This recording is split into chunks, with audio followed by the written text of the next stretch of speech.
I guess it looks okay. Mm-hmm. Hello. Hi guys. I Leave that think we blown are out. live. We probably are. Because this TV monitor looks fine. Okay. We're We're a little blown out. we might be a little orange or a little blown out. I don't know. So getting back into the swing of things. Yeah. It's fine. It's guys. fine. It's fine. just there's sunlight coming in, and we have our lights, and I think it might. Do you want to like lower? I don't know.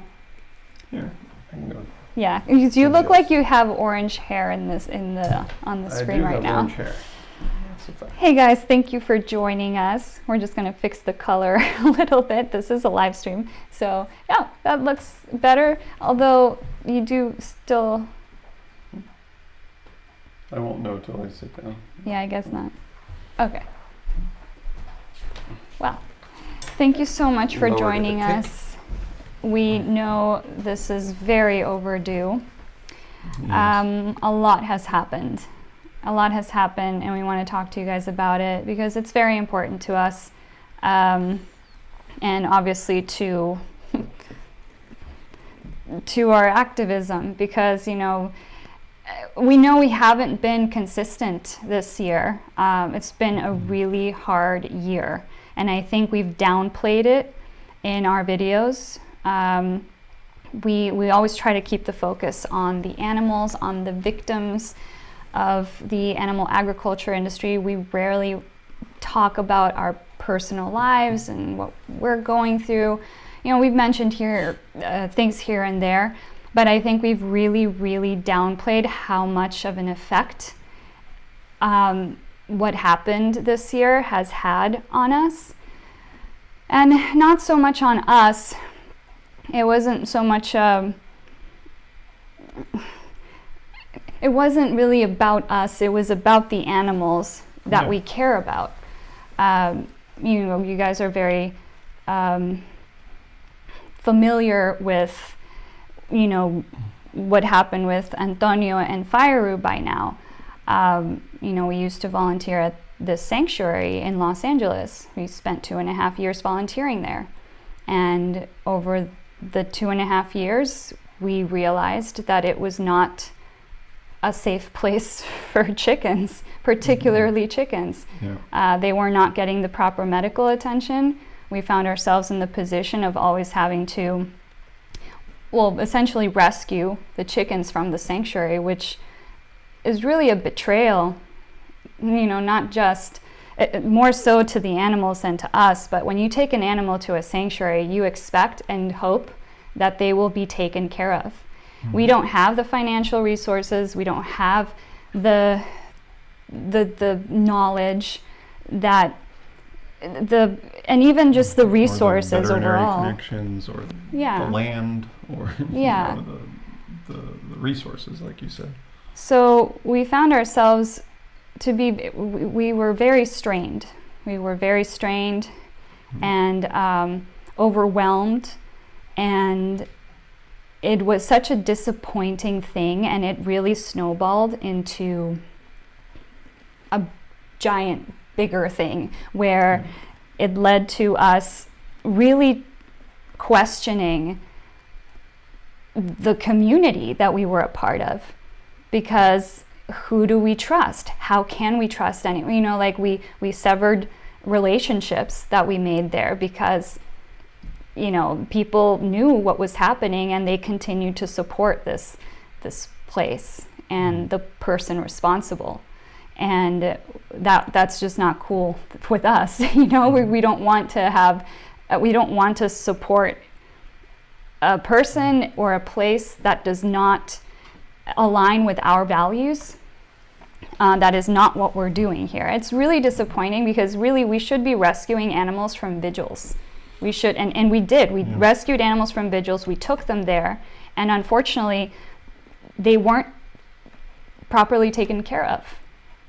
Patty and Max, our very first rescues, they passed away because of neglect. Mm-hmm. They were overfed. Or they were allowed to eat as much as they they wanted. And they were Cornish chickens, and Cornish chickens are already genetically bred and modified and messed with so that they don't really feel the satiation from eating. Mm-hmm. That's why the white chickens that people eat, those are Cornish chickens, and they never feel full. They've been genetically modified to eat and eat and eat and eat, and gain a rapid amount of weight for the first 6 weeks of their life, and they're killed at 6 weeks old generally. Mm-hmm. It is common for white Cornishes to die at like a year or 2 years old if they're not properly controlled. Their diet is not properly controlled because they'll just eat and eat and eat. Yeah, and the sanctuary owner knew this full well. Mm-hmm. When we brought these chickens there, she said these chickens need to have a very strict diet, but they were left to. I don't understand what happened, and it's strange because you see these things happening, and you think you're only there once a week. We were only going once a week, and we were thinking to ourselves, well, this must be. They must be controlling this to some extent. There are 6 other days of the week. They must let them out to roam and exercise. Saturdays must be like a cheat day or something. Yeah. Because all the volunteers show up. But these chickens grew to be the size of turkeys. I must have photos of them somewhere, but it was very disappointing that their deaths were also glossed over. They died because they were Cornishes. That was the rhetoric. That was the reason we were given, not because they were allowed to overeat. Yeah. And this went on. This has gone on with many other chickens. Mm-hmm. I once found myself trying to repair a prolapsed cloaca on a chicken with another volunteer. We do not have veterinary training at all. This woman pulled sugar out of the cupboard in the kitchen and was like, here, you just use sugar because it contracts the muscles, and if you push it in with your finger, it'll keep. This poor chicken was probably in so much pain. What she needed was veterinary medical care. And what ended up happening is, at that point I think we had Kate here, and we had Jackie. Yeah. We were already overwhelmed, and I was like, I don't think Betty? maybe yeah. There was a time, I don't remember the timeline. We had chickens at the time, and we weren't in a position to financially support, because what ended up happening always is we ended up having to take them to the vet and pay for it ourselves. Mm-hmm. Really, the animals belong to the sanctuary. They should have been the financial responsibility of the sanctuary. But granted, we offered, but there was never any. Yeah, we'd always offer, but there was never any support because we had to. What were we gonna do? Leave them there to die? And unfortunately, with this particular chicken, I tried the sugar thing. There were 2 other volunteers helping, and this woman wasn't even really paying attention. She was doing other things, and then it wasn't working. We ended up having to put her back in her coop and leave. We left. Mm-hmm. And 2 days later, she died. Why? Because animal with a prolapsed cloaca, what can happen is the organs either dry out or they get infected. Get bound up. The chicken gets an infection. If she tries to lay an egg, goodness forbid, And that is what we were dealing with for so long. And we didn't say anything because when you're in it, we couldn't conceive of the possibility that a sanctuary would be putting animals in danger. Well, I think we were still very blind to it. I think there was also sort of a general sheen of, isn't this horrible? These animals are just thrown over the fence, and there's so many animals to care for, and we can't save them all, and look how horrible the world is. The world is not Yeah. It was sort of just Glossed kept under that over. umbrella of like, well, hold on, like, but what's going on right here? We can't control 6 billion, 8 billion human beings' actions. We can control our own actions. Yeah. And that was the same situation we were put in, except with Fireru and Antonio, that was kind of it for us. That was the last That was the last straw. That was the last straw. We were flat out told that they were going to be left To die. in their coops with no real medical attention unless we wanted to take them and take care of them. Otherwise, they were just kind of be left to happen. Whatever happens, happens. Yeah. And as vegans, we couldn't let whatever happens. We had to try to do the right thing. So yes, we took home 2 special needs roosters to our, suburban community, which is zoned for chickens. Thank goodness. So we are zoned for chickens.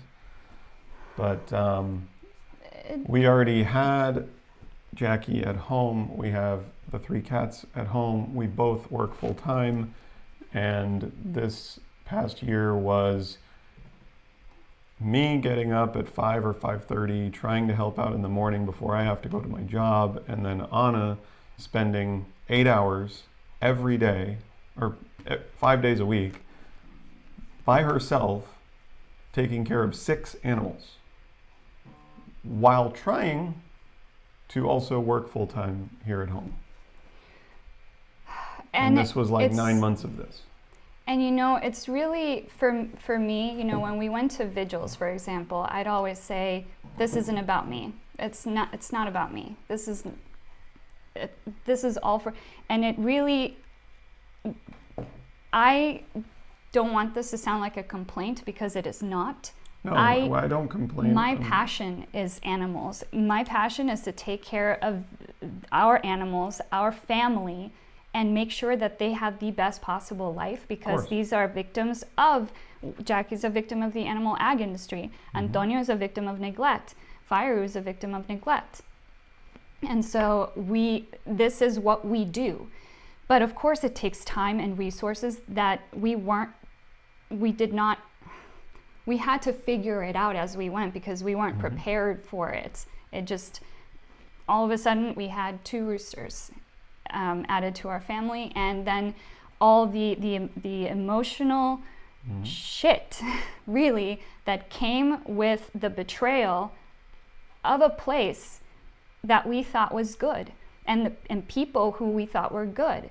And so what ended up happening, we just removed ourselves from not just that, but the entire community. We cut ties we literally quarantined ourselves without, COVID had nothing to do with it. We literally didn't want to talk to, we didn't want to talk to anybody. We started reevaluating our friendships. We started reevaluating our purpose. Mm-hmm. We started reevaluating even if we want to even stay in California, because just the quality of trust is something that I've lost a lot of trust in people here, and I don't know if it has to do with what specifically happened to us, because we were so involved in this thing, or if it's just I had to seek therapy. So I've been speaking to a therapist, which for the first time in my life, at not that there's a right age or a wrong age, but I've never felt like I had to do that. My issues were always very manageable, but I had to seek therapy. And even my therapist says, well, California, and she lives here. She's like, California has a sort of different vibe. Like there's a different vibe about people here. Yeah. And I minored in sociology, but I don't truly know why that is. It seems like people are scattered Well, I remember there's no reliability. I mean, the first time I had ever heard the word flaky be used was when I moved to Los Angeles. Never heard that term before in my life. Growing up in West Virginia, didn't know what, if you call someone a flake or if there's someone is flaky, didn't know what that means. And I remember I was in like a rehearsal or something, and someone hadn't shown up yet, and it was like, "Where's John? What's going on?" And someone was like, "Well, you know, he's flaky." And I was like, what does that mean? And they're like, "Yeah, he's flaky. He kind of, you know, does his thing and might not show up to things and blah blah blah." I'm like, "Oh, so he doesn't show up to things that he said he would show up to at the proper time?" Yeah. So John is an asshole. He's not flaky. Yeah. What is this word? We're giving it a cute word. Yeah. Like, yeah, people are flaky, man. It's all good, man. Yeah. No, people are rude. Yeah. People are unreliable. People are you know, deceiving, deceptive. And I mean, self-centered. Like, if you're and late to you're something, right. that's Generally, self-centeredness. by the way, thank you so much for your donation. Yes, thank you, generally. As you know, all donations go straight to our animal rescue fund. And generally says this is why not everyone should have a sanctuary. It's so true. You have to really, really be careful, because just because it's a sanctuary doesn't mean it's run by people who have the animal's best interests in mind. Sometimes they're run by people who don't even like humans, so they don't, you know, and most sanctuaries are run by volunteers. And it doesn't really help to not have a healthy relationship with your volunteers if you don't like humans. And I know for a fact that this woman always made it she was always very vocal about how she doesn't like people, which I know. Yeah, she likes animals more than people, which is a common thing that vegans say. But, but you know, you have to. Humans are animals too. And then it takes. But I mean, anyways, I know we've already spent quite a few minutes talking about this issue, and there is really a bigger piece of news that we've wanted to share with you.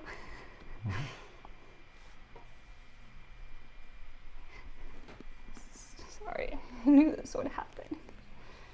And that's that Fire passed away. So after all that, and it was an accident, he passed away at the vet. He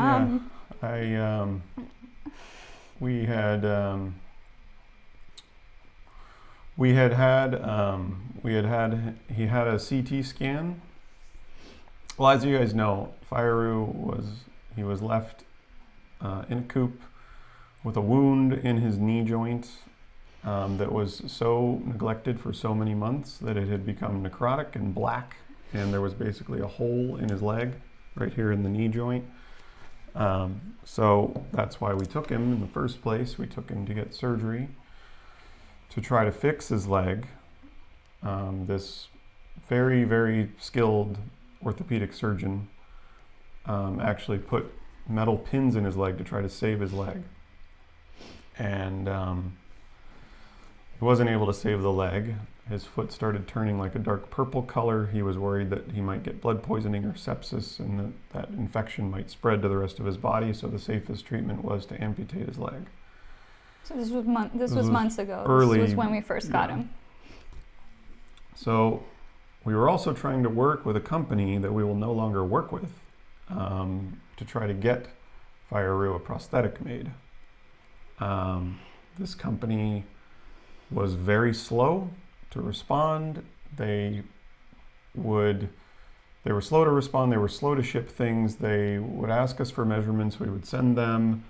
They would send us like 3D images, and it's like we're not the experts in pet prosthetics. We contacted you because you make prosthetics. So here are the measurements of his leg. Here's how tall he should be. Like, please, can we make this? If you can't, if you don't think you can deliver, you know, because I know they specialize in dog and cat prosthetics, but if you don't think you can deliver, don't put us through the experiment of then we found a different company who actually did make a prosthetic for a turkey at Gentle Barn. Yeah. And now we're working with them to get Antonio's prosthetic, and we've sent in his mold, and we're gonna pray. We're hoping. Antonio had to have his foot amputated. Same thing. He had a wound on his leg that was left neglected for several months. It was infected and it was swollen and it was pus filled, and It turned out to be cancer.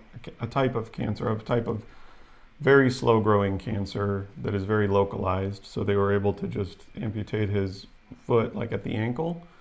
So he actually can still walk. He walks around on his amputated leg. He kind of hobbles from side to side. Firoo had to be amputated way up here. He couldn't walk. Right up, like above the knee. Tarsus, I think, yeah. And it's like on the tibia of what would be our leg. So we noticed he was like having, his crop was kind of slushy and soft. This and was, but you have to this is way back, so the timeline of this. Yeah, so after trying to get him a prosthetic, he couldn't walk. He would sit. We had a couple different places for him where he could hang out throughout the day. We had a bed made up for him over here where he could watch chicken TV. His wheelchair. We had a wheelchair made for him. I love it. We had the yard where there were areas of the yard where he would sit, and he could kind of sit upright and kind of lean on his right leg. Yeah. But we noticed like around. He would flap on one leg for a second and then go down, and then he would flap and kind of hop across the yard if he was really motivated. But he couldn't walk and peck and get through the, dig through the dirt and do all the things that chickens are supposed to do.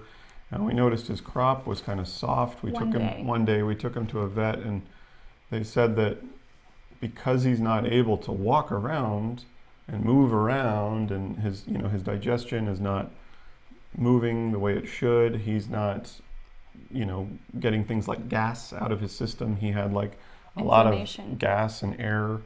We had an x-ray done and it was trapped in his chest. And so we would then take him and we would pick him up and we would move him around and take him for walks and take him for runs. And we would go outside with like a towel and use it as like a hammock to like lift him. It had a hole in it for his one leg, and we would try to encourage him to walk on one leg, to bounce, and get him moving so his digestion could move. And that we fixed it. I mean, we managed to fix it. They actually they had to gavage him. He stayed at the vet for a full day, and they basically flushed him. Tube fed him three times throughout the day, and gave him. They massaged his crop and got things moving, and so we learned that lesson. Here we are. We're not experts. We're learning as we go. And so we're like, okay, now we need to make an extra effort to exercise Rue every hour or so, because he can't do it on his own. And we're at the same time, we're trying to this prosthetic company, can you please just get back to us? Can you please send him a leg? And then they sent us a prototype that they called that was too short and the cup was too big. Despite the measurements we sent them. So they're like, oh, that's a prototype, that we sent you that for sizing. So take pictures of him in that, and then we'll adjust it. And we did that, and they promised us that they would send him a completed prosthetic by a certain date, which was early September, that they did not meet. They sent us another second plastic thing, and they were like, oh, the guy was like, we were told internally to send you another prototype. And we're like, that's not what we were told. That's not what you said you would do. And by the way, this is not an orthopedic. This is an orthopedic material. No, it's like a 3D printed plastic. Of some sort. It was just meant to, with a Velcro strap around it. You don't, the thigh of a rooster, of a chicken, isn't that different from the thigh of a human whose leg has been amputated. You can't just give a person a prosthetic and put a Velcro strap around it. There's quite a process. If you look it up on YouTube, and you can watch people putting on what it takes to affix a prosthetic. I mean, there's suction methods, there's sleeves, you have to it's just more complex than that. And we know that it's a little bit trickier for an animal, because we can't, we also had to we tried our best to affix what they gave us to him, and he didn't like it. I mean, he was slipping out of it.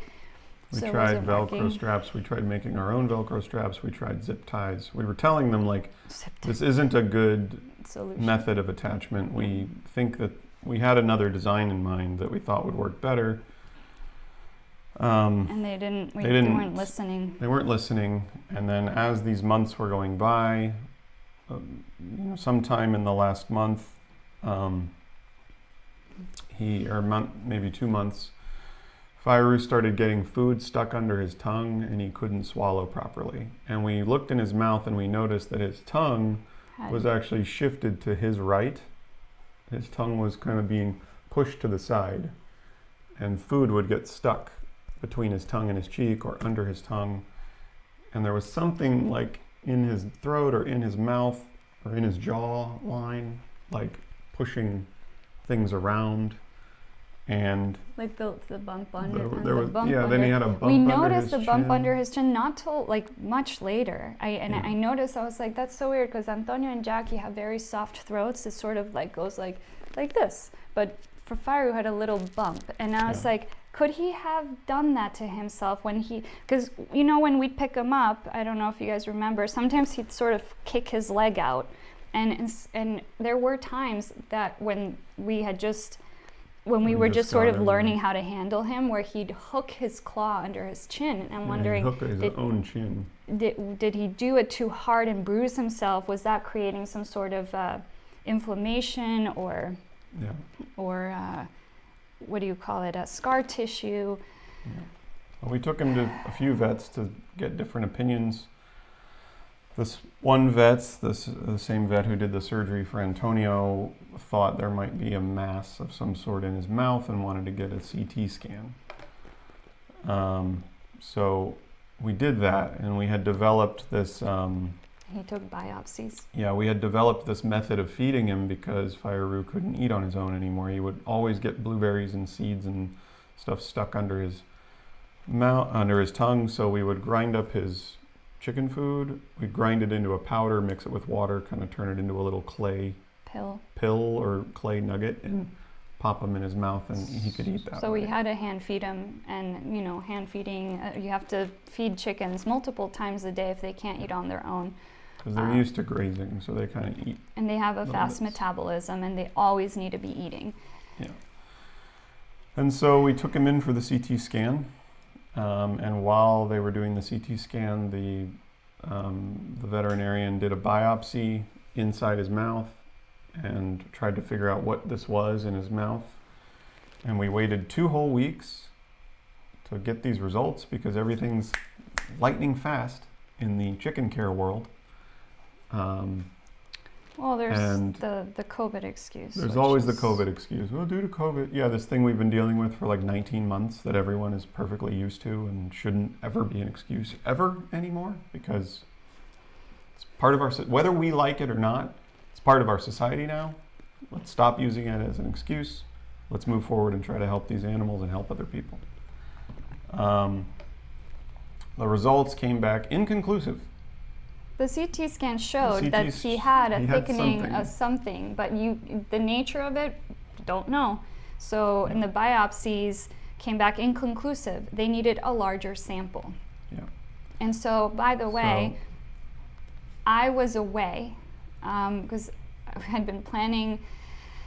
I've been planning to meet my niece for several months. She was born in January, and I hadn't been able to be part of any of it, like my sister's pregnancy, her birth, none of it, because COVID and family. 6 animals, yeah. Yeah, so finally we actually booked a trip together to go see her for a week, and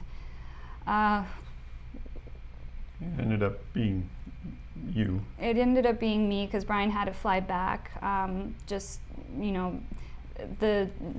The people, as kind-hearted and as much as we love the people who were taking care of our animals, it just wasn't working, both on the chicken side and on the cat side.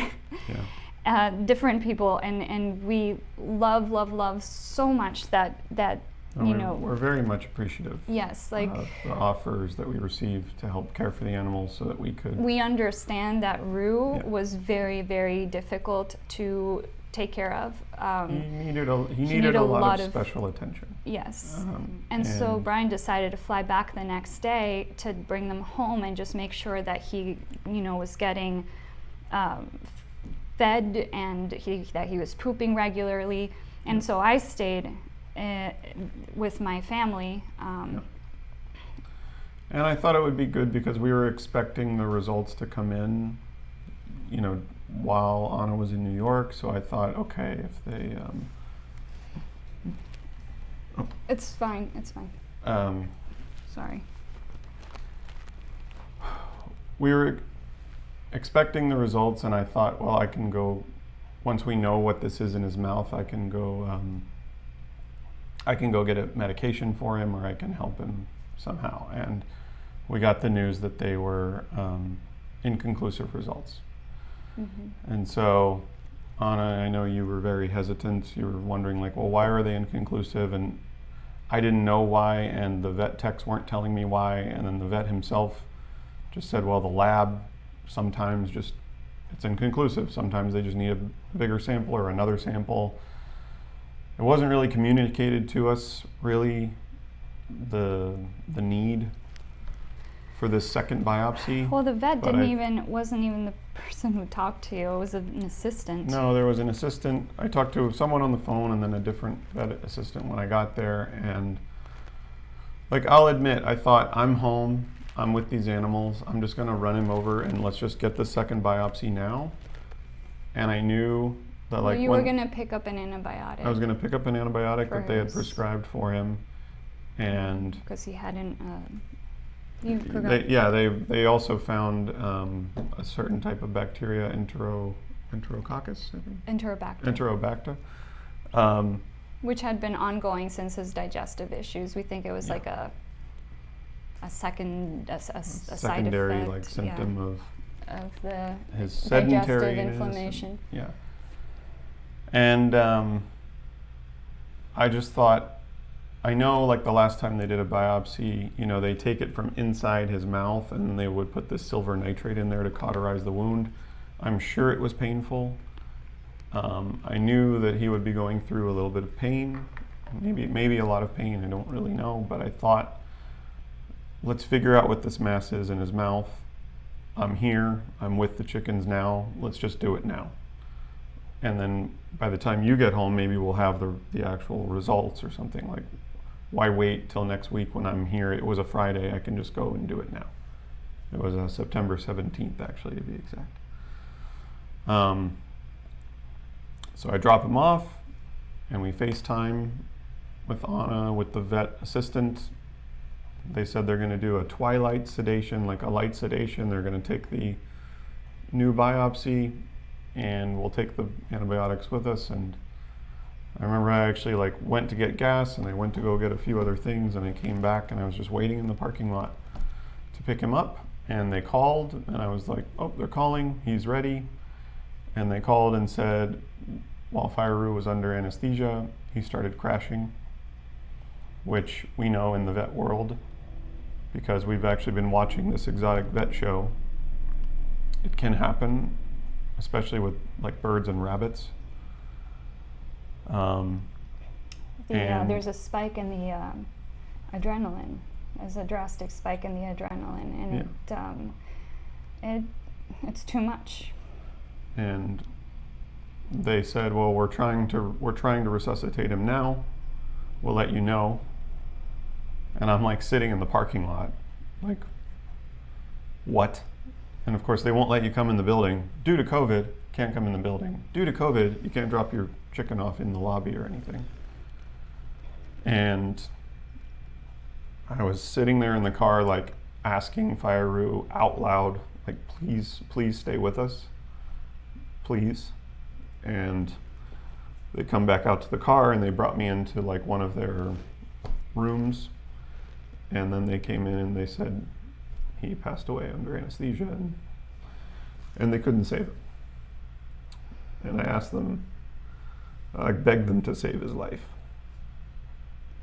And then I knew I had to call Anna and ruin her life, ruin her trip, ruin everything.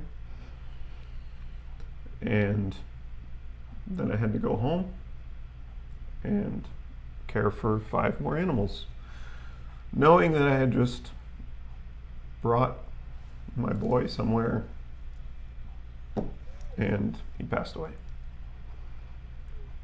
And on my end, you know, getting that FaceTime call from Brian and immediately seeing his face and knowing what that meant was such a shock. And the rest, you know, I still had 5 days to go, and I had to make a big effort to sort of compartmentalize my grief around my niece. You know, she's 8 months old, and I wanted to really be present with her and really, really enjoy. She's magic. She's magical. Like, she's the love of my life.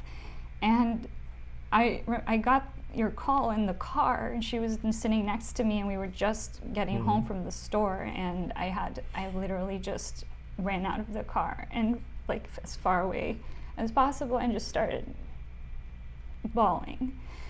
And it's, you know, and then, like, cried myself to sleep every night and every morning, and in the quiet hours when she'd nap, I'd go into my bedroom, and, like, it was just exhausting. And then, you know, all of this, of course, brings back, like, all the feelings, like how unfair it is that we loved these animals so much. We love them so much, and we are experiencing all this grief, and the person responsible for neglecting them barely shed a tear when she suggested we leave them there to fend for themselves. So it brought back all those feelings, but most of all, you know, we felt so much guilt about, you know, the what ifs, the should haves, the could haves. What if we had waited till I got back? What if that was just what if it wasn't particularly even bad day for him? What if we didn't move him around enough? Because that also said it could have been a clot that tends to form if animals don't move around as much. Yeah. Sedentary humans and animals form clots in different parts of their body. And anesthesia, one of the side effects of anesthesia, it happens in humans too sometimes. It's very rare, but it does happen. Is anesthesia can cause, like, the surge of adrenaline it's called throwing a clot. So the clot can loosen from wherever it is and make its way into the human or animal's heart or brain. They can have a stroke, they can have a heart attack. The vet said that Fireru went into cardiac arrest. He gave him like 3 shots of epinephrine. And they said they worked on him for 15 minutes, and everything I read online is like pretty much after 17 minutes, if you're not able to bring an animal back, then they're going to have pretty bad brain damage, even if you are able to bring them back.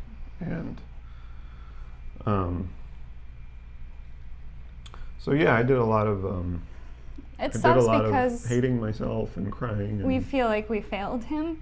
We feel like it's different. Like when we lost Petunia, when we lost Kate, there were illnesses. We knew they had terminal illnesses. When they developed the illnesses, we knew they were terminal. There was sort of a timeline.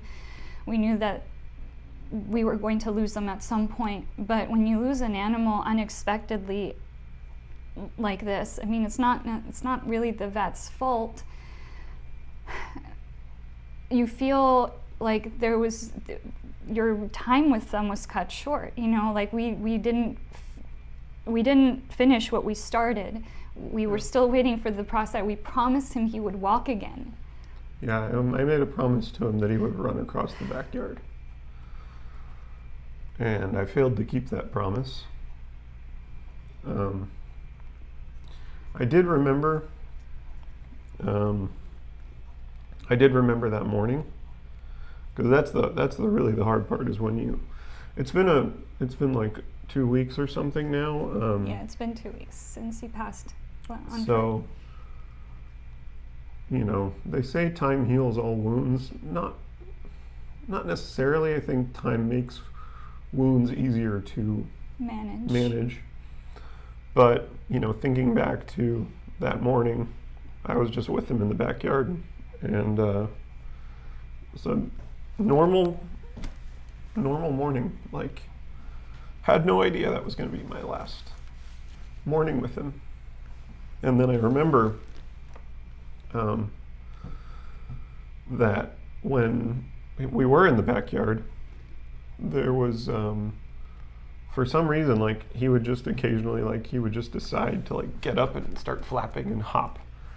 And I remember, like, that morning, I was feeding him, and he just decided, he, like, popped up and turned around, and he started hopping, and he, like, hopped halfway all the way across the yard and headed towards, like, this, like, stone wall area that we have. And I was like, oh my gosh, he's gonna run into this. So, like, I went running after him, and you know, in hindsight, I thought back, like, I would like to think that maybe that was him saying, like, see, I can run across the backyard. If I want to, yeah. Because I promised him he would. It's been, you know, it's been so, losing Rue was sort of like, holy shit, like, what else? What else? Yeah. This year has already been insane. And like we explained to you at the beginning of the video, a lot of it had to do with this place that we got them from, and the relationships we thought we had, and the love we thought they had for the animals that just wasn't there. And so we've had to sort of manage that, which is separate from them, because their being here, this is like, we chose to bring them home with us. We chose to.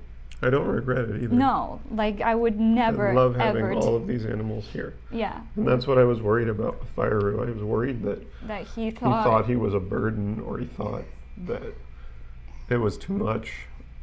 Yeah. And it sort of made us like reanalyze the way because animals pick up a lot. I feel energetically, they understand, and we've made like a bigger effort to stay calm and really talk through our challenges and not get frustrated with each other, and just to keep a calm home for them, just like you would with children, because children pick up a lot too. Mm-hmm. And so we've had to really reevaluate and reanalyze how we handle challenges in our home, and you know, we've been missing Rue a lot, because you know, like, in the mornings when Antonio would crow, Antonio's the first to crow every time. And we knew that after Antonio crow, Rue would crow. And so, like, not hearing... start, like, a crowing war. Yeah.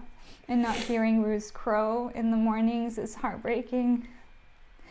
And just not being able to hold him, and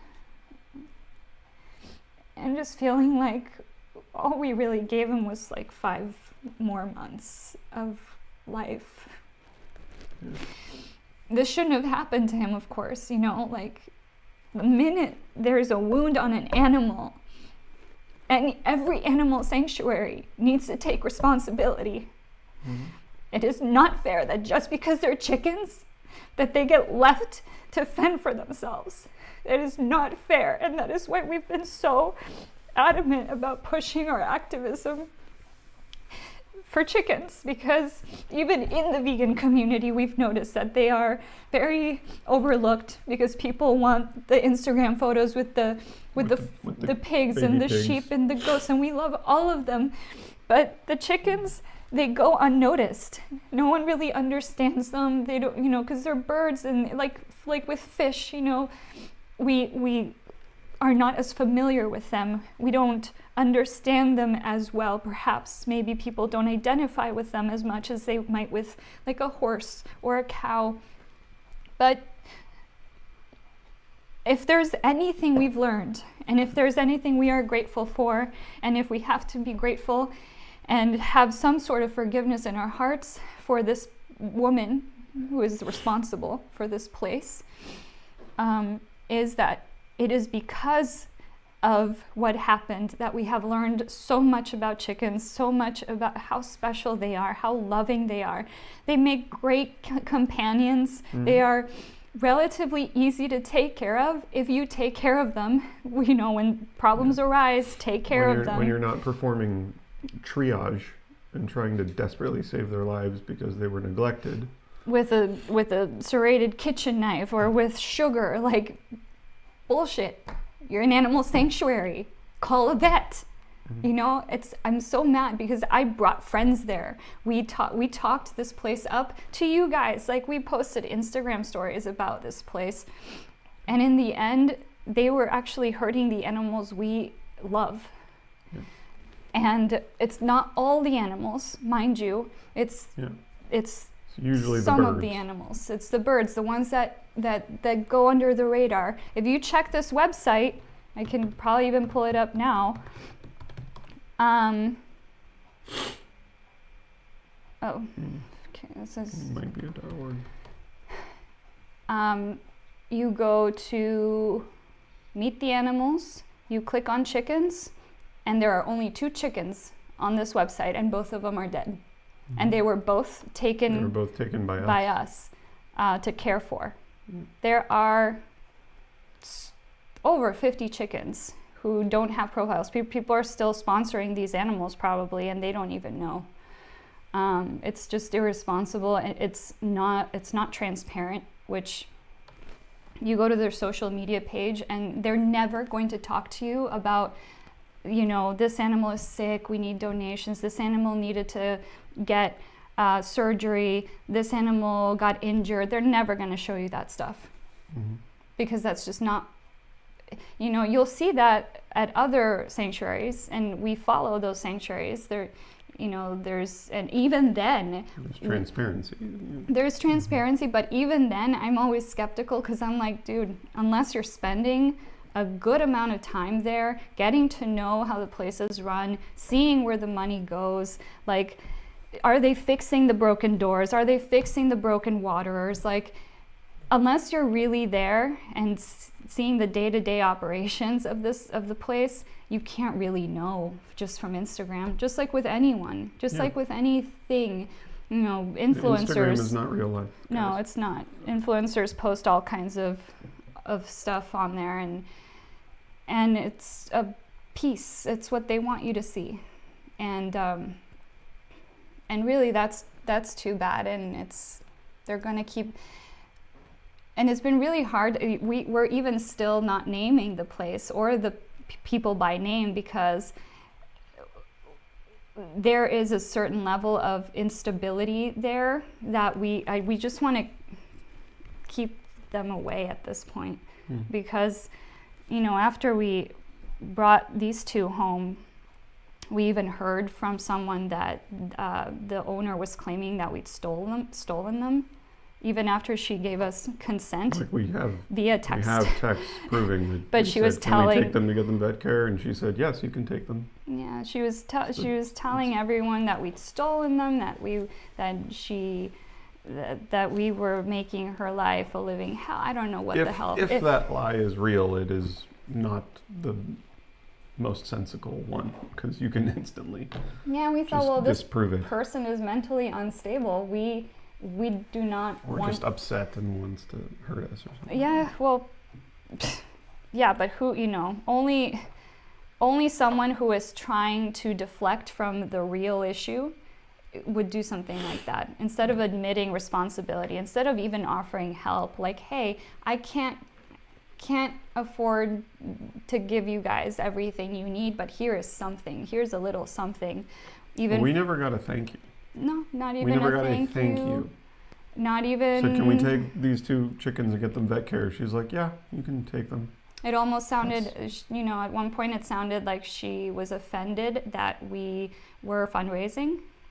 We were trying to fundraise for because we're not the sanctuary. We have the resources we have, you know, but we've been very careful with what we've told you guys. I know this stuff is out on the internet, and people are very cruel, and sometimes, you know, there are still very loyal, faithful people who don't know this side of the story, who are not familiar, who have not experienced what we've experienced. All they see is the good side, all the good stuff. And so they will remain loyal. And it's not so much, if it were like, you know, we can take on one person, but when it becomes like a community of people, that's when it can get a little scary. And so, but we've wanted to, the more time passes, I think the more we've been able to discuss with you, because it just, in my heart, you know, we became activists to speak up for the victims. And in this situation, if we don't say anything, no one else is going to. And so, in a way, it's like, well, you know, this is the right thing to do. We need to do this. And people always say, well, why don't you report them, or why don't you get like, the health inspectors to come take a look at the place and things. And it's just not that easy, guys. I mean, it's a microcosmic problem in the.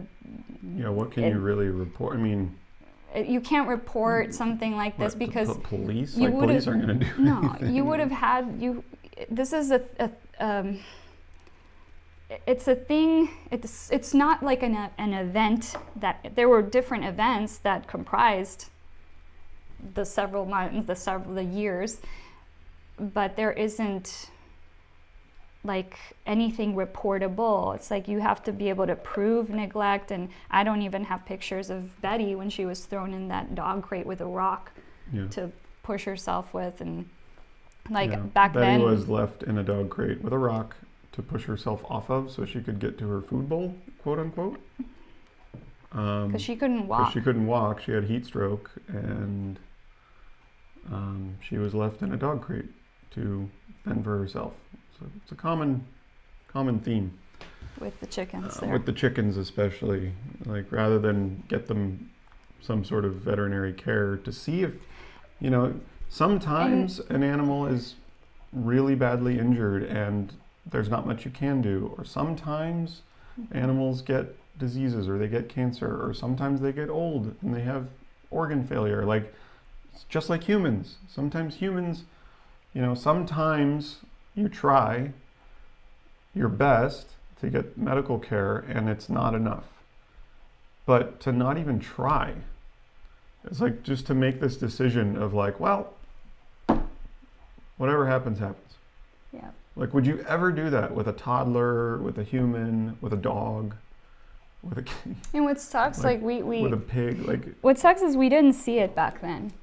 We didn't see it. We saw it, but we didn't question it. We thought, well, they must know what they're doing, right?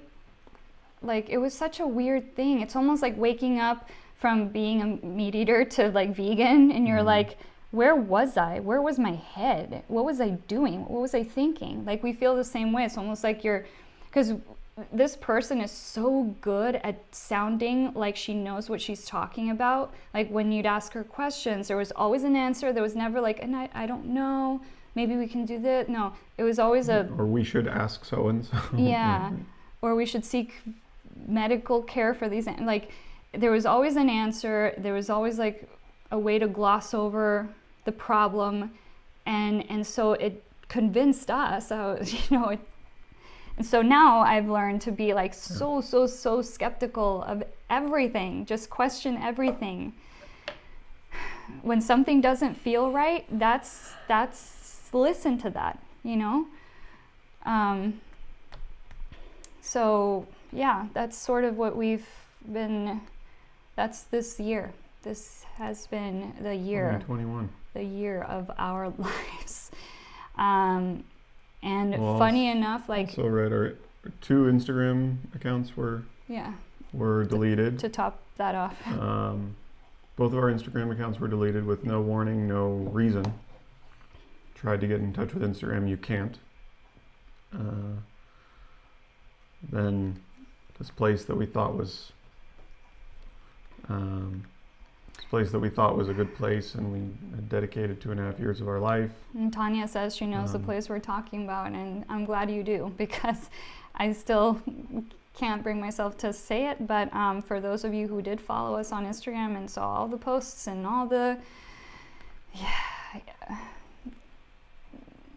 yeah At exactly least, yeah. That, you know, it's that's but yeah, I know that's a lot, but we had really downplayed what that was doing to our psyche. Because, you know, when you go vegan, it's almost like a given that you're going to, some friendships are not going to work out, or you might create some sort of you might friction between within families and friends and friendships. It's a kind of a given. What we didn't expect was that the community that we thought we could trust, you can't really, you know, you can't really always, just because someone's vegan doesn't mean, you know. In fact, we've found, unfortunately, the only thing vegans have in common is that they believe in animal liberation. But beyond that, you know, politics can differ, ideas about, it's a rainbow of yeah. ideologies within the vegan community. And unfortunately, a lot of people can be intolerant. Vegans can be very intolerant of each other because of, you know, I know that sometimes we've made videos and then I'll see an Instagram post someone makes almost indirectly directed at something we've said, and then all of a sudden we're defriended. And it's like, dude, if you disagree, I'm not here. The things I say, I'm aware that people are going to disagree with the things we say sometimes, even vegans, and that's okay. But God, be a little tolerant. Be a little tolerant. It's okay to have different opinions. If you don't like what we say, I guess don't follow us. But you know, it's become such a very laser focus, social media, people only follow the people that they agree with, and people are not used to people disagreeing anymore. There's never any healthy discourse, and if people don't like something, they're like, unfollowed. What I find weird is it's like getting offended is the 2021 theme. It's there's this weird era we're in now, which is people behaving like toddlers or teenagers well into their 30s and 40s. The whole thing of just discovering you've been defriended and have ghosted. People stop responding to texts or emails, and you're like, what's up? What happened? Nothing. It's this very, very so bizarre. Arrested development, premature way of handling something. I don't, we're adults. I like talking, and I like talking things out, and I feel like what's strange to me is as a vegan, I'm very familiar with the concept of maybe liking someone's acting, or liking a filmmaker's movie, or liking a comedian, or liking a podcast host, and I don't agree with everything that they say and do because I'm vegan and 96% of people aren't. So right there, you know, most film directors aren't vegan, most actors aren't vegan, most podcast hosts aren't vegan, most people aren't vegan. So that's already a major ethical difference between myself and a lot of the people whose content I enjoy. But I'm able to still enjoy their content and disagree with certain things about them, but I don't just I don't want to be in this bubble, this concealed, or not concealed, but this sealed bubble where everyone that we talk to just has the exact same opinion and we all agree on everything 100% all the time. That's a weird world to be in. Yeah. I feel like you should expose yourself to different opinions, different points of view, different everything, so that you can find where you're at. Had I never been exposed to veganism, I might not be vegan, you know? Like, that's the thing. Like, people who just live this standard American life, they're hardly exposed to veganism because we're such a small percentage of the population. So it's been very frustrating. And again, I want to clarify to Antonio, to Jackie, who are here, and we'll bring them on so you can see. And to Fire-Roo. I want to talk to Fire-Roo and say, I'm not frustrated with you. I was never frustrated with you. And we were never burdened by you. And we loved you. We loved having you here. But at the end of the day, we're also humans with emotions and limits and, you know, psychological limits and emotional limits, and having, like we said, like having been in this situation where literally from 5 a.m. until 10 or 10:30 p.m., it's very much dedicated to caring for our animals and trying to make sure that, you know, we can still maintain everything in our life. Like the activism, the videos that we were making, I mean, because sometimes we're just so tired, we just don't have the energy. I mean, and we've been thinking about maybe we need to also reevaluate the kinds of videos we make so that we make more videos more often. Very short videos that we can edit quickly. Yeah, live streams have been very rewarding in the sense that, you know, we can connect with you guys. And by the way, I've been reading all your comments. We're not ignoring you. We've just been on this, like, we've been trying to tell you what's been going on. And we're so appreciative of your support. And like, we look forward to that, because I think we've been missing that from our own community here. We don't feel very well supported. We feel very isolated at times, unrelated to, perhaps indirectly, but really directly unrelated to COVID, but more because of what's been going on. And we're just finding it really hard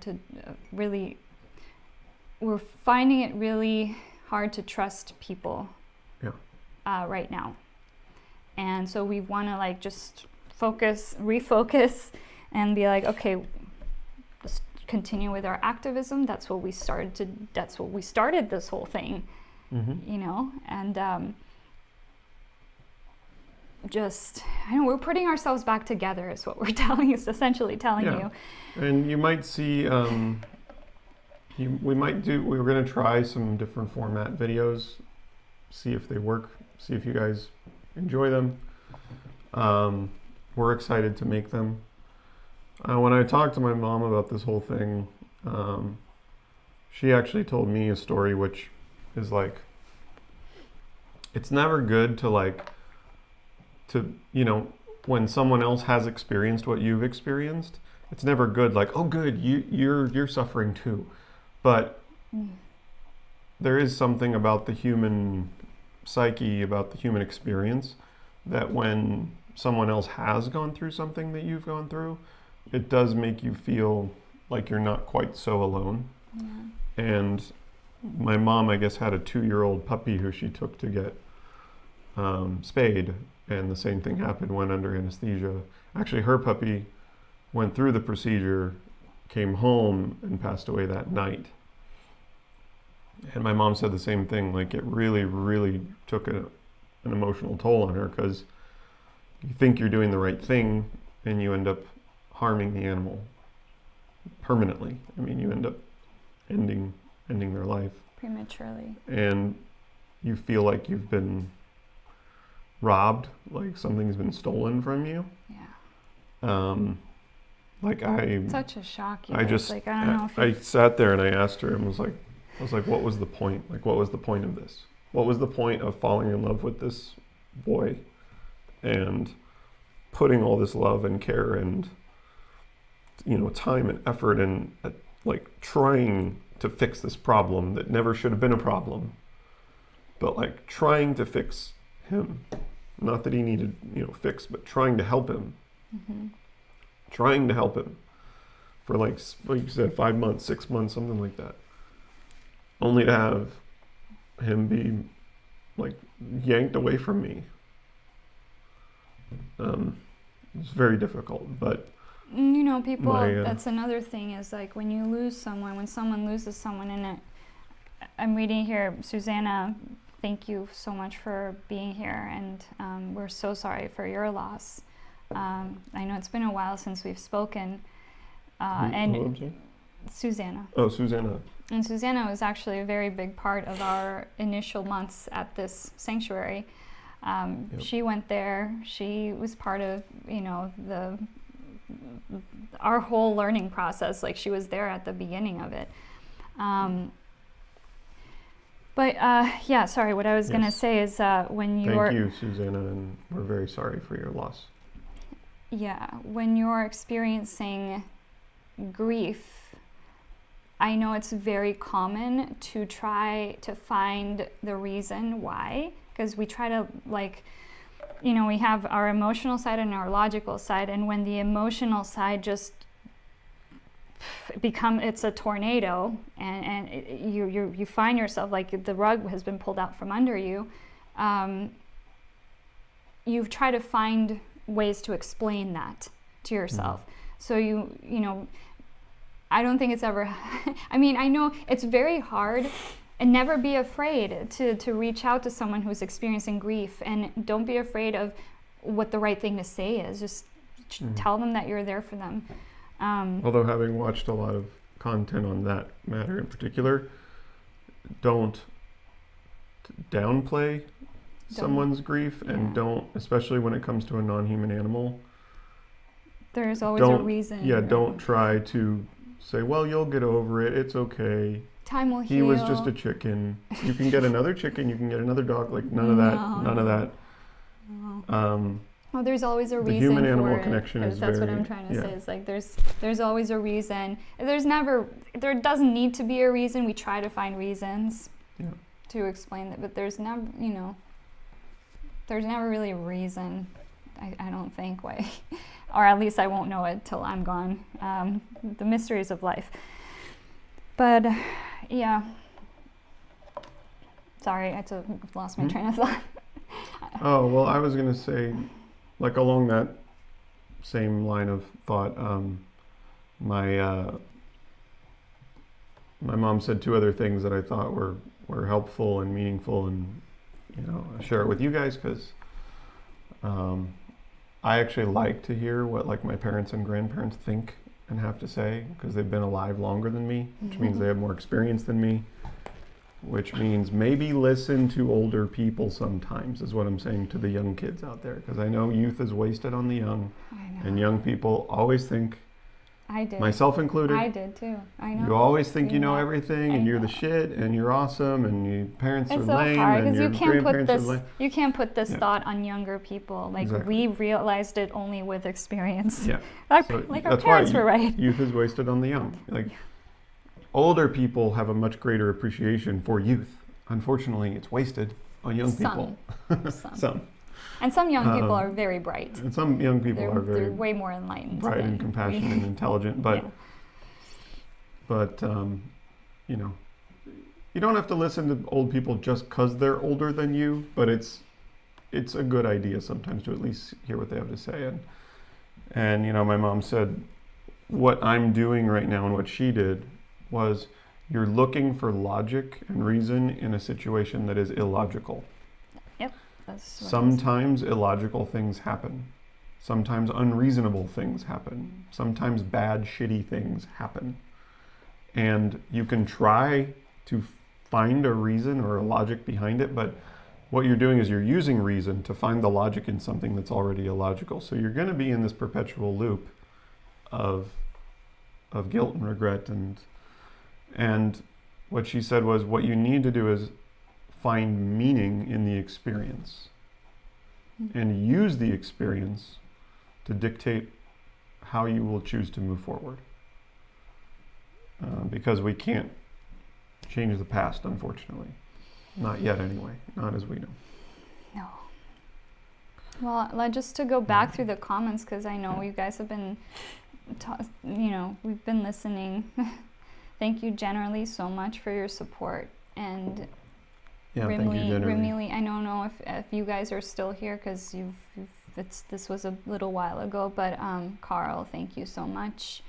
It's very hard not to blame yourself when something like this happens. We do it inevitably, because that's just the way we try to, like, gosh, I like all those nights that I cried myself to sleep. I remember I like wished so hard that I could reverse time. I was like, maybe if I wish hard enough, maybe I'm in the Matrix, maybe I'm sleeping somewhere and I need to wake up, like please get me out of here, kind of thing. And you just like, start to go insane a little bit, and your grief is a crazy, crazy thing. Yeah. And we've been trying to also be like, look, we did the best. We never wanted this to happen. We did the best we could, and accidents happen and shitty things happen, and it sucks. It sucks because it doesn't make sense. We're like, how could this make sense right now? It doesn't make sense. It doesn't make sense. Given everything that's happened up to this point, how in the world could this happen? I remember when my dad passed away. Before he passed away, I remember thinking, no, he's my dad. Like, nothing's gonna happen. He's my dad. Like, there's no way. I was still, in my teens. But I think it was when he passed that I realized that the seemingly impossible is just as possible as as the things that seem, like I'm sure the people on people who've been in car accidents or plane accidents or who have had weird things happen, like just rare things. Rare things are not rare for the people who it happened to. Yeah. In a way, is what I'm saying. Thank you, Eduardo, Wesley. Thank you, Anti-Venom. Thank you so much. And we also want to say thank you to Peter. Peter donated $2. Thank you. Peter. Says, I think he said hugs and love. Yes. And Tanya, we love you too. Thank you so much for your support. And I'm just reading. And then you guys talk to each other. But I wanted to see if there's anything we can answer. There's someone in the chat is fighting with everyone, of course, because it's a YouTube chat. So, of course, there's going to be... yeah, okay. There's going to be some conflict going on in the But YouTube maybe we chat can segue into the happy part of this chat, which is let's bring on our babies. You want to see somebody? Oops. Poopadoos. Yeah, Jacqueline. You want to be Where's first? my princess? Princess Jackie. Princess Jackie's doing well. And let's... Hi, my girl. Hold on. Who's my angel? Oh, there's baby girl. Hey, everybody. Who's my bird? Look at Jacqueline. Are you my sweetheart? Hi. How are you? Jackie's molting. Don't panic. She's got like... It's going to be winter soon. It's winter, so everybody... Rue was shedding a few weeks ago. Antonio's shedding like crazy. They drop their feathers, and then they grow new ones. And then they are nice and fluffy for the winter. Even though California winters are... Oh, Not big exactly stretch. freezing. She's stretching. Jacqueline. So... How's Princess? Yeah. How you doing? Princess Jackie. And she was very bonded to Rue. Rue was her buddy. Now, Antonio and Jackie keep each other company. Right? How's my angel? Do you want a little something? Can I get you a little something? Want to get her a little blueberry? Yeah. Ah, Jean, I'm so glad 4 years of being vegan. Yes, we're like close to there. I think we started this channel in 2016. That's like We're 5 years vegan. Over 5 years. Mm-hmm. Oh, Michelle, maintaining Michelle. Thank you. Pardon me. We have to let you know when we're turning you around. Thank you so much for your support. You've been there since the beginning.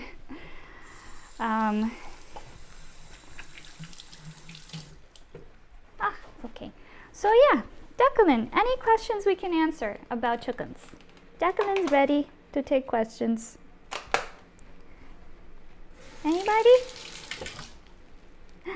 Daddy's bringing blueberries. Oh boy. Daddy's bringing blueberries. You know, gosh, if you only knew how amazing chickens are. If you only knew. It's just, they're so wonderful. I don't think I can ever imagine a life without them. Like, I think we will always want to have chicken companions. They're just so special. Show her that and watch her get excited. I want to see. Taconina. You have to say, what is... Haki. What is this? She doesn't see it. Oh my goodness. Oh my goodness. Can we see? Mire, Hold on, mire. She's trying to balance. Mire. Oh, Hold on, I have to turn because she has to balance on my legs, and that's not... Oh, okay. I know, we're up high. It's a little... We're we have to high. hold your wings tight. Yes, we have to hold your wings tight. Okay. Hi, mi chacan. Mire. What Mire. is... Wait. Where is it? Oh my goodness. You found it. Yay. Ay. Oh, Gimme. get a good grip Gimme. on it. Yeah. Hi, sweetheart. Here, let me have... What is this? Which one? This one. Yeah. No. Whoop. You got it. There we go. They're Go ahead, baby. These are big blueberries. Yeah, they're organic, giant. but they're huge. giant Cut 'em in half. blueberries. You got it, sweetheart. You can do it. Sometimes they're just... She has a harder time getting a grip on the large blueberries. Okay. Okay. Ay. Good. Holy moly. Now we can bring Tony. Holy moly. Yeah, the baby is a story. Yeah, she's a big chicken. She's a New Hampshire red. You are beautiful just the way you are, Jacqueline. Yes, she's definitely a huggable, squishable chicken. Okay, let me see. Tony, your turn. But I have to clean up this poopadoos in a little bit. Oh boy.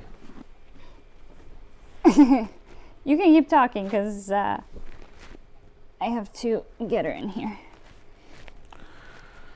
Carl Baum just said one of the reasons he went vegan was a video by who he thinks was a non-vegan psychologist who worked to help depressed animals in zoos. He had no idea that animals have such complex psychological makeup. Oh Yes, my they do. goodness, yes they do. Remember, the only people responsible for making us think otherwise is the animal ag industry, because People that want you to think that, well, I guess there's two camps of people. There's people who want to believe that humans are superior because it makes them feel better, either for like religious reasons or personal reasons. Makes people feel good to think they're in the top echelon of creation or existence or creatures, which I find bizarre, because even within human beings there are like smarter people and not smarter people, and better looking people and not better looking people. Like there's all sorts of like hierarchies within humanity itself, and you would never say, well, one person is better than another person. We're all people, we're all deserving of life. oh my boy, We're all deserving of a pain-free, exploitation-free existence, and where's Tony? we're so close in DNA to these animals, it's ridiculous that the minor little differences, like, oh, Tony has feathers and I have hair. Who cares? Oh goodness, Like, he has big, beautiful feathers, he has so many beautiful feathers. Let's and see he if we has can... a very intelligent, smart brain. and a joyful experience of life. And you like? He likes talking. You like talking, and you like treats, and you like Look at all these sleeping. new feathers coming in. I know. He's got. You can see they kind of look like spikes. That's because they're still underneath, wrapped. Because they're in a sheath, and then the sheath comes off. So many. Um, Look at Tony. What does Daddy have? Yeah, my boy. What does Hey. Daddy have? What it is? What is it? We gotta teach you the tap game. Wow! Yay! Good job. Hi. How you doing? They've been the lights How are you, of handsome our boy? life. Oh, that's a feather. It's Oh. just smushed in my skin. Yeah, they've been the lights of our life. Ding. What did it? Oh, very fast. Hi. And that's all we hope How are is that you? we can continue to educate, I guess, about just how wonderful they are and how it's so unnecessary to cause them suffering. Let me see here. Tanya Barandas asks, how do the babies communicate with you? Chickens, just like any other animal, have many ways of communicating. Like Tony right now is Tony like, will talk, like he's doing now. Let's see. Ba, ba, ba, ba. He, Ba, ba, ba, ba, ba, ba. when he's excited that he found food, there's a very specific sound. The roosters will do this activity called tidbitting. So they will do sort of like a buck, buck, buck, buck, buck, buck, buck, and they will point at the food that they found So that so the that chickens the hens can eat the food, and they will let the hens eat first before them. Yeah. Antonio knows that Anna is female and I am male, so he will tidbit for her. He will not tidbit for me. He will tidbit for Jackie. He has a high-pitched sort of wee. It's called trilling. There's a trill that he does at nighttime. That's him letting you know that everything is safe. He's in his nest. He's settled down for bedtime, and everything's good to go. It's okay to fall asleep, because keep in mind, roosters protect hens. Yeah. So whenever he sees a crow or a hawk or an airplane or anything outside, he will set off an alarm call to warn Jackie, to warn Anna, because roosters are protectors. Yes. You are a very good protector. You're a very good protector, Bubby. They have excellent vision. He can see airplanes Really good vision. way up in the sky, like really Even, far yeah, away. Their eyes are on the sides of their head, not in front like ours, and so they will angle their head up. It'll And go like this. they're laser focused on things in the sky, because chickens are not only predators of like lizards and small mammals and insects and worms, but chickens are also prey in the wild, so they've evolved this sense where the roosters will constantly be on the lookout to protect the flock from other animals, right? He has a word for cat. Every time Betty a cat, had the same word. Yeah. Betty had the same word. It sounded the same. he goes bop bop bop bop bop. Buck, buck, buck, buck. It's a It's like a buck, buck, buck, buck, buck, or buck, buck, buck, buck. yeah, it's 4 syllable five. or 5 syllable, same cadence. Every time a cat will walk by in front of him, or just walk in the room, and if he sees a cat, he will make that noise. Yeah. He doesn't make that noise for chickens. He doesn't make that noise for squirrels. Mm-hmm. I feel like it's specific to cats. Are you talking? Are you speaking to us? What else? His alarm call is very similar to a chicken. Even hens, their alarm call is very similar to their "I just laid an egg" call, Yeah. which is very confusing. A very, very fine, educated ear would know the difference, but I still can't tell sometimes. Yeah, and that's. Sarah Smythe says, I have a deeper respect for chickens ever since my time volunteering at Miyoko's sanctuary. I guess Miyoko Shinner has a sanctuary. Oh, that's amazing. That's awesome. Jean wants to know if we've seen a film called Eating Our Way to Extinction. Have not seen it. No. But we're certainly doing that. Yeah. Well, although we're about to shoot a video Yeah. after this, we're gonna experiment with this format and see if we can make more frequent videos with this format. Because we want to talk about a recent trend that we've noticed. Oh, Bubby, chickens also love to hold hands. Let me show you. Yeah. Let me see, because he's like put me back. Oh, also something I didn't know about roosters. Antonio loves to nest. He actually he has this cat bed, dog bed, I guess. Like It's round, bed. and we put towels in it and stuff, and he'll like pull them towards him. He'll make himself a nest with his with the towels. Here, I have to hold them the other way so you guys can see. Babito. Pardon me. I know. Chickens get very nervous when you change sides. Okay. ¿Qué pasó, Bubby? Yeah. Look at this. Babito. Mira. You see this? Oh, yes. Yeah. Now you feel safe, right? You feel safe. He'll grip, you know. What is all this? You see the lights, you see the screen, you're like, put me down. Aww. He's the snuggliest, fluffiest, like, they're so wonderful. You're a teddy bird. We are obsessed. You're a teddy bird, huh? And that is why, a big reason why this situation had made us so mad, so upsetting. Yeah. People might, I don't know, no one's asked why. Why would someone put these I don't know. beautiful creatures through something like that? I don't know. I don't have the answer to that question. Yeah. You know, you could, so, I mean, I know people sometimes, especially in the, what do you call, there's a name for charitable, in the charitable world, you know, there's a lot of narcissism.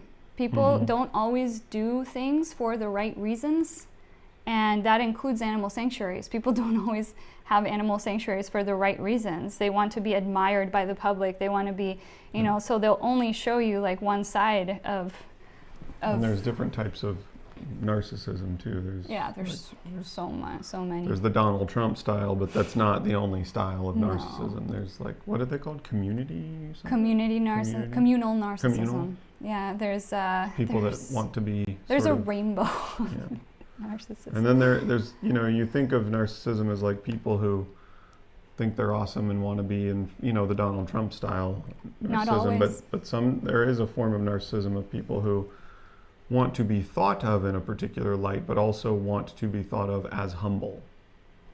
So they will sort of behave in certain ways. But only to the people who are very, like, some relationship, they are very good liars, manipulators. Like they will keep some relationships at a distance, some relationships, the closer relationships, the people who they deem are more, are weak-willed. I don't want to say weak-willed, but more impressionable perhaps, or are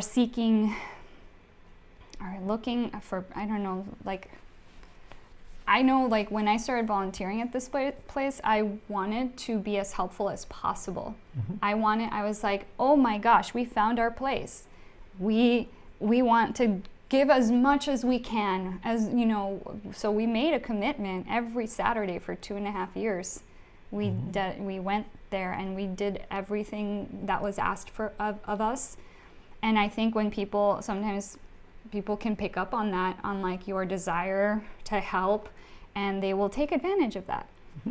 And, you know, in ways that I wasn't totally seeing until much, much, much, much, much later. It's common in many types of narcissistic relationships. And, you know, one of the things that we've researched in our sort of healing process is why did we attract this? Why have we attracted this?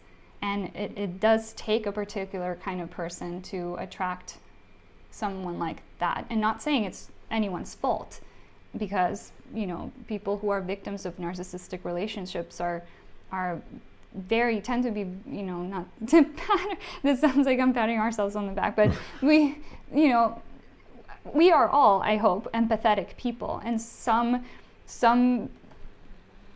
some of us, I think, just have this like really strong desire to, that's why we do what we do. We have this strong desire to help. Mm-hmm. We want to do everything we can for the animals. And Of course. that is easily taken advantage of sometimes. So I do want to thank Brian Ecker. Brian Ecker donated $20. He says thank you. thank you. Thank you so much, Brian. That money will help Antonio greatly. Yes, because we are still, by the way, paying off, as we've discussed, Surgeries, the resources procedures, that it took to care for these guys. We love them so much, And Antonio but it was required- very financially straining. So Yeah. we appreciate your help. And Antonio did have an amputation. He had surgery as well. Just the everyday care, like the proper care that you should be giving any animal. Yep. Whether they're dog, cat, bird, rabbit, doesn't matter, right? Every animal Yes. deserves proper routine care, routine checkups, things like blood work and fecals and paying attention and just normal stuff Yeah. that is true whether you're taking care of a toddler or a non-human animal. Already Vegan also donated £3. Thank you, Already Vegan. Thank you so much. Antonio and Jackie, thank you as well. And Rue thanks you too.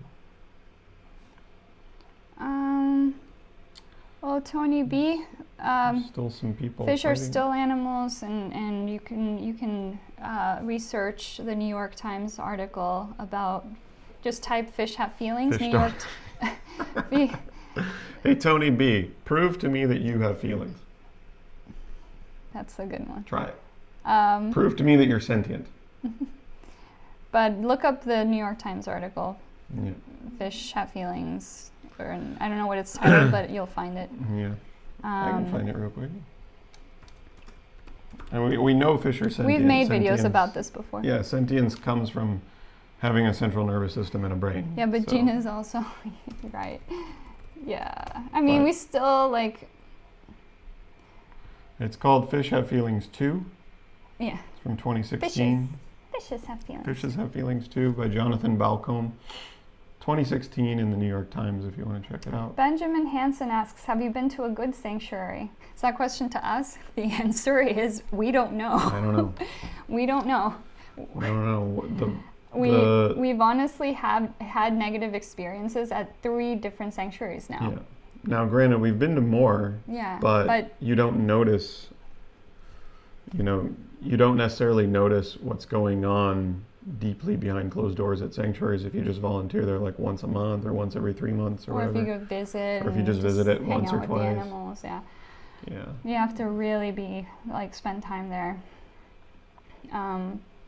So I don't know. I think we are happy with having our own little sanctuary here. It's called, we have a micro sanctuary. Those are a thing.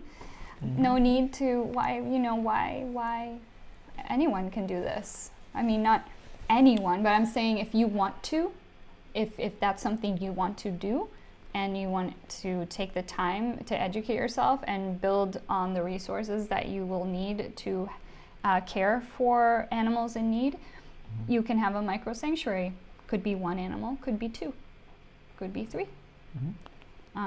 So I would rather trust the smaller, the ones who aren't like, hey, look at us. Like, I mean, not saying that I'm sure there are some great sanctuaries out there and that are transparent and are doing this for the right reason. We just haven't met any in person that we know of. Real quick, Tony B respond, "I'm not trolling, I'm asking the hard questions because I'm interested in veganism. I understand the argument, but I don't think it's something to cry about. The devil has his hand over the world." So yeah, if that's your outlook, like killing and eating animals needlessly isn't something to cry about because there's horrible things in the world all the time. That is true of murder, of rape, of abuse of human beings, of people do bad things all over the world, so why should we even care at all? What we're looking for, Tony, is consistency. And Tony, the vegan movement can be judgmental, is what you just said. The thing is, I think what we are judging is people's ability to align their actions with their values, because if you already know that animals suffer and you continue to support the industries that perpetuate that, if you do that knowingly, then I think it is okay to judge someone for that. Yeah. It's okay to be like, you know what, you know you're doing something shitty. Like, it's like when you teach stop. a child that stealing is wrong and then you find out that they stole something, wouldn't you say, you knew that was wrong and you did it anyway? Yeah. You should feel ashamed. Although children are way more innocent in that sense, I think, than adults who know, you know, like, grow up. You know that your actions are causing harm, so stop. And if you keep doing it just because what? Because what? What would be the reason? I mean... It's usually because you like the taste of animal products and you don't want to stop eating them. That's 99% of non-vegans' excuse really boils down to, I like pepperoni pizza and I want to keep eating it. And if you want to be vegan, argument. If you want to be vegan, like, the thing is, you don't you're saying like the vegan movement can be judgmental. Well, so can Catholics. So can doctors in the medical community. So can anybody. But you can still be vegan and still be a doctor and still be Catholic and still have, you know, the political views that you may have, and not necessarily, you know, and you can, that's just like, because veganism is an ethical belief that you hold within yourself. The actions that you put out into the world, don't worry about other people. You're doing this for the animals, right? Don't worry about what people think or say. Like, if you don't like something we said, don't worry about it. Go vegan. Anyway, like, just be vegan. Rimili, yes, thank you so much for your donation for our micro sanctuary. 10 euros. Thank you for the 10 euros. Thank you. She said, heart for your micro sanctuary. Yeah, Tony and Jacqueline. Tony. Jacqueline, you want water? Tony. Where's her water? There. Right there. Dook, dook, dook. Let's see. Tony B says, crying isn't caring. If you lecture people, you won't win them over. Honesty and humility will, and we will get there eventually together. Well, we must first start at not judging one another. It doesn't matter the sin. Okay, so Tony, I'm going to ask you a question, and I want you to write your response. No, Tony, I'm not saying I just want to ask him. I know, but I'm not saying you follow a church. No. It doesn't matter. Religion, politics aside. I have to clean her. What I'm saying is, Tony, you are aware that there are what we call doormat vegans out there. You're aware of the soft approach. There are people like Billie Eilish, like Miley Cyrus, who was like vegan, and then now she's eating fried chicken and stuff. Like, and there are people out there who are vegan and they don't do activism. They just live a vegan life and they say, hey man, you do you, I do me. Then there are the people who actually try to change minds. There are the Joey Carbstrongs of the world who go out there and try to have conversations and make people align their actions. Like, we want people to evaluate their actions. So my question to you is, you know that there's a soft approach. You know that there's a harsh approach. You're still not vegan. So my question is, what would it take for you, Tony B, to go vegan? Yeah. You can write it in the comments. It's a good way of putting it.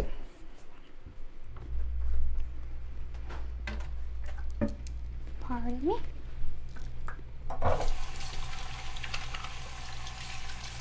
Still waiting. We will wait for your response. Aria Rose. Hi. Hi, baby Rose. Are you okay? Oh, baby Rose. Who's my Aria? Where's mi Rosita? Mi Rosita. No baby. Well, how long have we been on? Because I think it should be about time to wrap up. Yeah, we're at 98 minutes, so. Oh, but let's wait for Tony's response. Or Financial and taste. Well, let's touch on financial, because financial and taste, to be honest. Okay, so plant-based foods are the cheapest on the planet, right?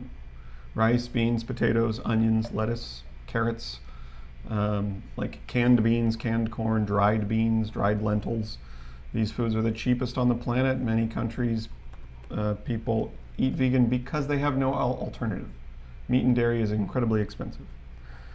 So there's your financial reason dismissed. And taste is, we just have to decide, are the vegan alternative foods, the mock meats, the vegan cheeses, the vegan dairy products, vegan egg, just egg, that sort of thing.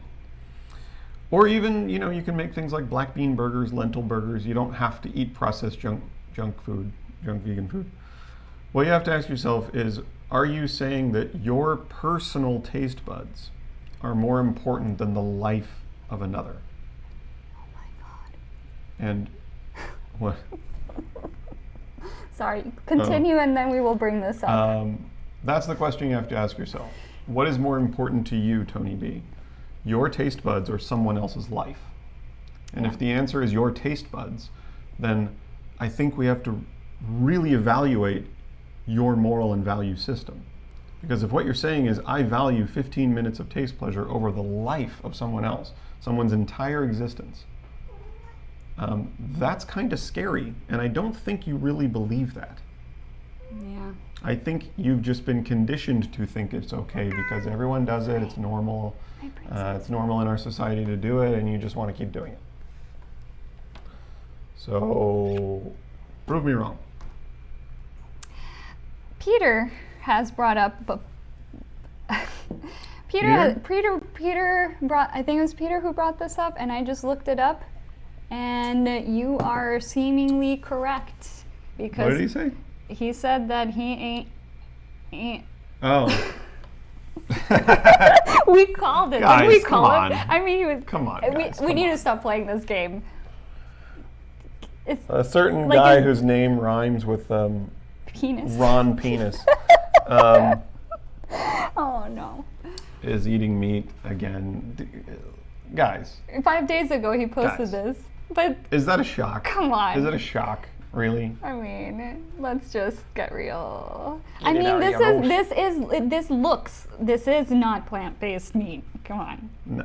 This is, and the title says, what I eat in a day to recover, plant-based to meat. This is Wait, is it plant-based meat? plant-based to meat. So he's Hold eating on, meat again? Let me just, Post-workout meal, which is going to be some leftovers from yesterday. Let me show you what it is. So this is deer meat. Okay, so he's eating deer, yeah. Yeah, because his family shoots deer in the woods because they're awesome. So, but this is the only Yeah.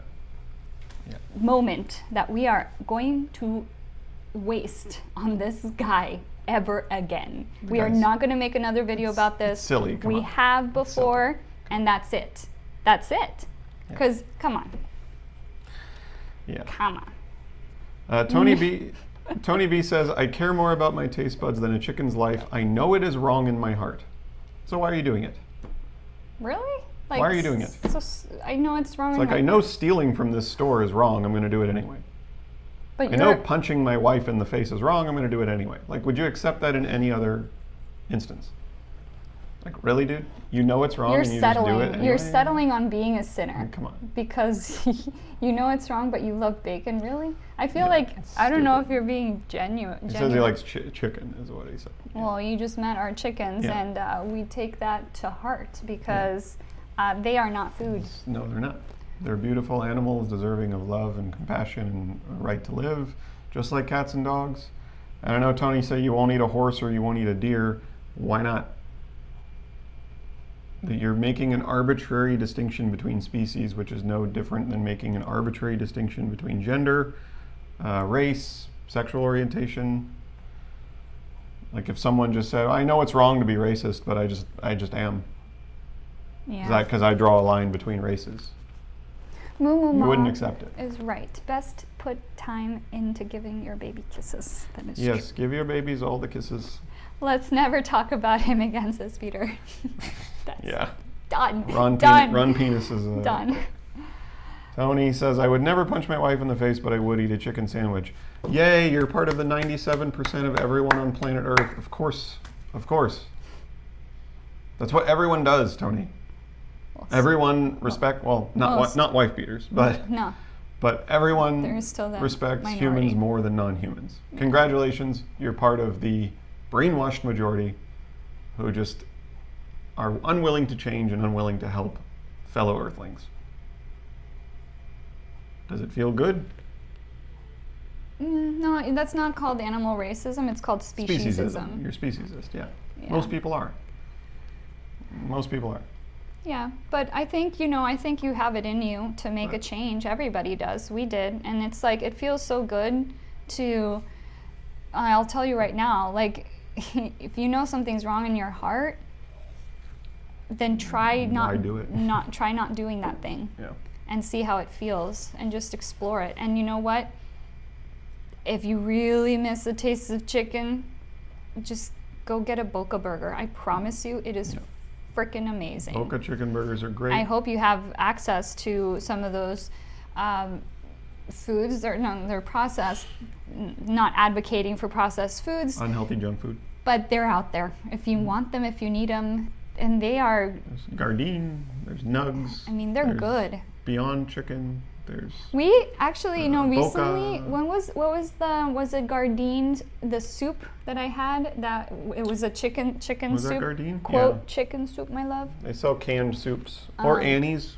No, let me finish. Yeah. The Gardein canned soup is the closest thing I have ever tasted to actual chicken soup. I couldn't eat it.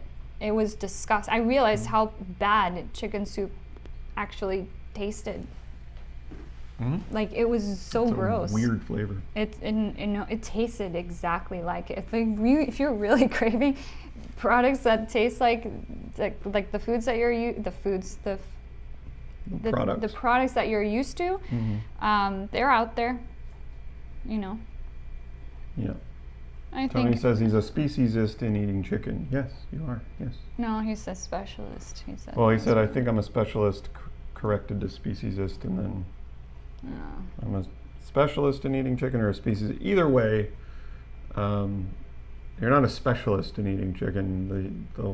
Virtually the entire human race eats chickens. Mm-hmm. There's nothing special about it. But if you're saying you're speciesist when you do it, yes, you're correct. You're correct. And you feel like it's wrong in your heart, but you're still doing it. So just ask yourself why you're doing it when you don't have to. Yeah, and thus we end our conversation with Tony, just to let him, let you mull that over, Yeah. because there comes a point where if there's no real receptiveness to what we're saying, we Yeah. move on. So, what is a way to volunteer to help the cause of veganism? Asks Maya.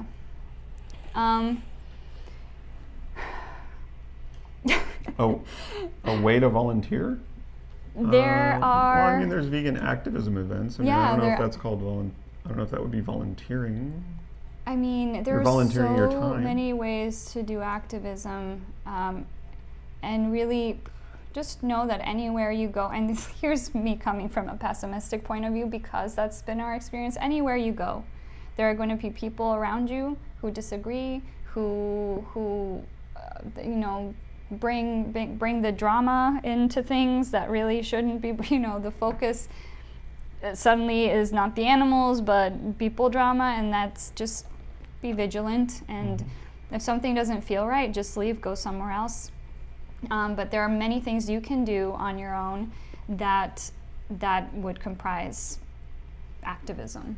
I mean, from You can make videos and put them on What do you- TikTok, YouTube, yeah, like Instagram. or what are you passionate about? Like, do you like educating people? Do you like talking to children? Do you like writing or art or poetry or cooking or Mhm. there's just so many things, and really depend, like, you can pretty much shape your passion. You can sort of brainstorm how does the thing that I love to do, or the thing that I dedicate my life to, or my career, how can I sort of work that into activism? Mhm. Okay, I think we need to go. Yeah. We're over 90 minutes. Yes. Um, And I know, so this was a very heavy video. It is Yes. probably the video that we've been waiting months to make. If you missed the beginning of it, go back and watch, because this is sort of us coming clean-ish, because we still, for reasons we mentioned, we cannot be completely, keeping some yeah, details discreet, but yeah, but this has been one of the highlights of our year. Lowlights? Low, yeah, it's really a low light. It's a very big low light. Very dark low light. Yeah, and that's why, you know, but you know, we're still here. Nothing's gonna stop us from speaking up for the animals. Yeah. And we always pick ourselves back up, no matter what. And we've put out, yeah, yay.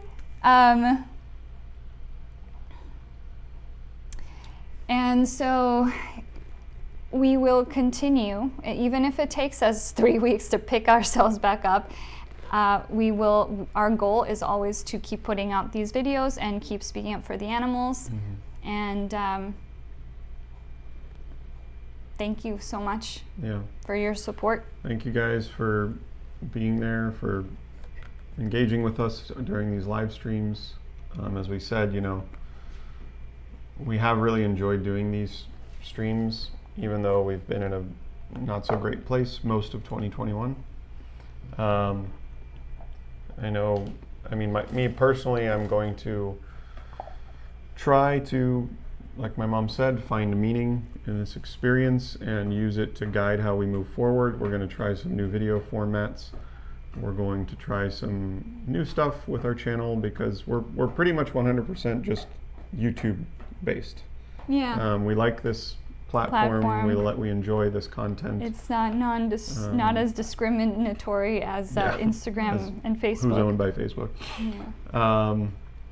And so we hope you guys enjoy what we do. Brian. What's it? Brian Ecker just donated $100. Whoa. Thank you Brian so Ecker. much. Wow. Thank you, Brian.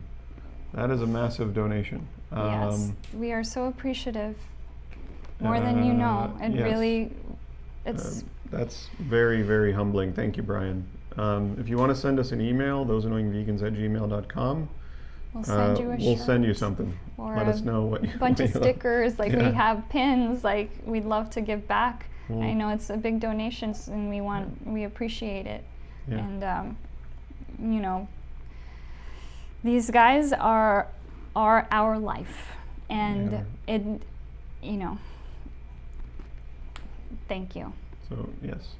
Massive, massive thank you, Brian Ecker, and a massive, massive thank you to Brian Zabis says to her. Huh? Thank you, Anna Maxa, too, for your donation.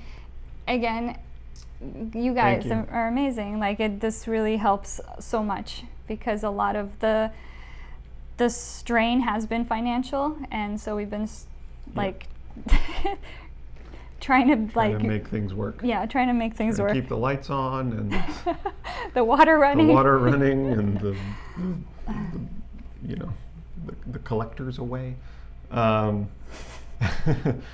We're very appreciative, Brian, and we're very appreciative and thankful to all of our patrons on Patreon. You guys actually, you really don't know how much that helps. I mean, we kind of look at Patreon as like, if you enjoy our content, if you like what we do, if you like what we have to say, you know, consider it like a gratuity, a tip. It's like a monthly tip, even $1. It really helps. No amount is too like small no amount because is too it small. adds up. And that has greatly helped us through this process of these veterinary bills and everything. So thank you to all of our patrons on Patreon. If you'd like to become a patron, even if it's just for 1 month, you can visit our Patreon page. Again, and we still have shirts and stuff available on Etsy if you want to do some activism that way. We are almost sold out of the House Vegan shirt. Like we're not making shirts again. Oh no, the House Vegan. Yeah, not Vegan House. No, House Vegan. This is the '90s retro. Little play on Game of Thrones. Yes. And then we have pins and stickers, and you know the stickers are really cheap because we only have to put them in the mailbox. So shipping's cheap, stickers are cheap. And they're good activism. You can just put them on your coffee mug and just place it in front of you at the local Starbucks. By the way. Oh, your traveler mug. Yeah. Yeah. Starbucks, hey, with the plant-based milk options, and now they have an Impossible breakfast sandwich that was sold out. We went by a Starbucks yesterday, while we were running a few errands, and we were like, whoa, what's that? We have an Impossible impossible sandwich. and it said sold out, and we still went up to the cashier and we were like, hey, is it really sold out? Because you want to create that demand. You want, at the end of the day, if they ever do like, hey, dear employees, What are we low on? how did your day go? Tell us what happened. Oh, we had like 50 people asking for the impossible sandwich, but we didn't have any. So, you know, you want to create that demand. Even if it says sold out, still ask for it. Still be like, hey, are you for real? It's sold out? Darn. When really you're like, yes, it's sold out.